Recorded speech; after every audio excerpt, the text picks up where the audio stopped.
Hello, we are the Football News Channel. We will bring you the best news about everything related to the world of football.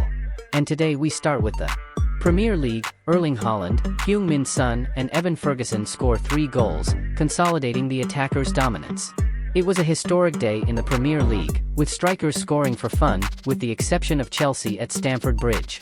Chelsea's finishing problems continued. Meanwhile, Erling Haaland scored his first hat-trick of the season for Manchester City in what was an eventful Saturday of football. But Haaland wasn't the only striker to score a hat-trick. Heung-min Son, starting at striker for the first time this season, and Brighton teenager Evan Ferguson would join him. It was an historic Saturday in the Premier League, marking only the second time in league history that 3 hat-tricks have been scored in a single day. If you want to receive more news from the football world, subscribe to the channel, leave your like and activate the bell. Brighton consistently witnesses the emergence of young talents, and this Saturday, during Brighton's 3-0 victory against Newcastle, it was Evan Ferguson's moment to shine. Stepping in for the injured Danny Welbeck, the 18-year-old Ferguson compellingly argued that he deserves a permanent spot in the starting lineup by notching a match-winning hat-trick against Newcastle United. Brighton's promising trajectory continues, and they have further bolstered their squad with the addition of Ansu Fati for their European campaign. At just 18, Ferguson went down in history as one of the youngest players to record a hat-trick in the Premier League, just 256 days older than record holder Michael Owen, who achieved it aged 18 and 62 days. Furthermore, Ferguson demonstrated his versatility by scoring his goals in a variety of ways. Whilst Brighton's attack provides opportunities for forwards to shine, it is crucial to capitalize on those chances, and Ferguson has achieved just that. If he continues at this pace, he could become Brighton's next big export, but he also has the potential to guide them to silverware. What's more, Ferguson achieved this feat with a club of Champions League caliber, which further raises Brighton's rising profile by the day. Tottenham have a striker. It is important to exercise caution when jumping to conclusions from a match against a newly promoted team. However, Tottenham have enjoyed a prosperous run under the guidance of Ange Postecoglou, proving to be prolifically attacking in every league match under their new manager. Until the recent 5-2 victory over Burnley on Saturday, it is worth noting that none of these goals had been scored by their main striker, as Harry Kane was clearly absent. Richarlison, used initially in the first 2 games, pressed intensely for opportunities but became visibly frustrated in the process. With that, during an away match against Burnley, Postecoglou made a strategic change. Richarlison has been relegated to the bench, with Heung-min Son moved up from the wing to lead the attacking line, and recent summer acquisition Manor Solomon taking over on the flank.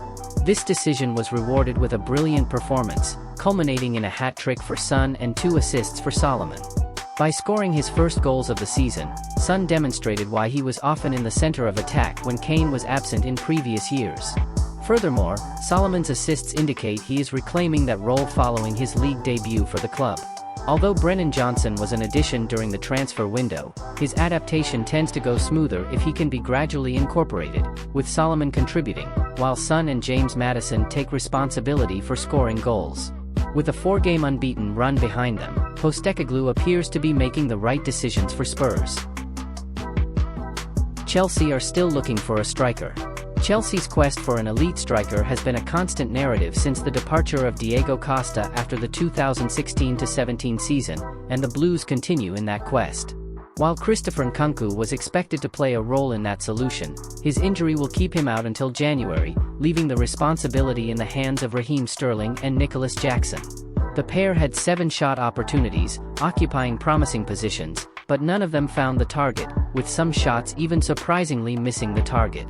In a broader context, Chelsea made 21 shot attempts, generating a total of 2.12 expected goals in the match. However, Turner, Nottingham Forest goalkeeper, needed to intervene only twice to keep his goal inviolate. The ability to create chances has always been one of Chelsea's strengths, but it's clear that something needs to change for those opportunities to convert into goals. Given Chelsea's traditional approach to solving problems through the acquisition of talented players, Mauricio Pochettino faces a considerable task in resolving this challenge.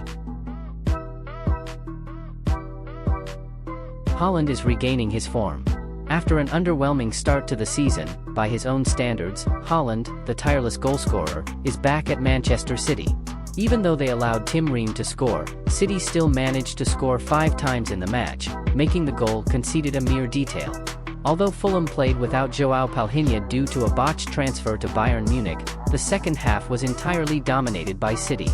Haaland put in a classic performance, registering 16 touches of the ball, resulting in 4 shots, 3 goals and an assist during the game, as City bettered his XG of 2.18 by scoring 5 goals. Top-level teams are expected to exceed their expected goals, XG, expectations, and City are proving to be capable of that with Haaland on the pitch. It is the favorite team to win both the Premier League and the Champions League until proven otherwise. Well guys, that's it for now. Soon we will bring more news from the world of football. Don't forget to subscribe to the channel, leave your like and activate the bell to receive more of our videos. A big hug and see you later.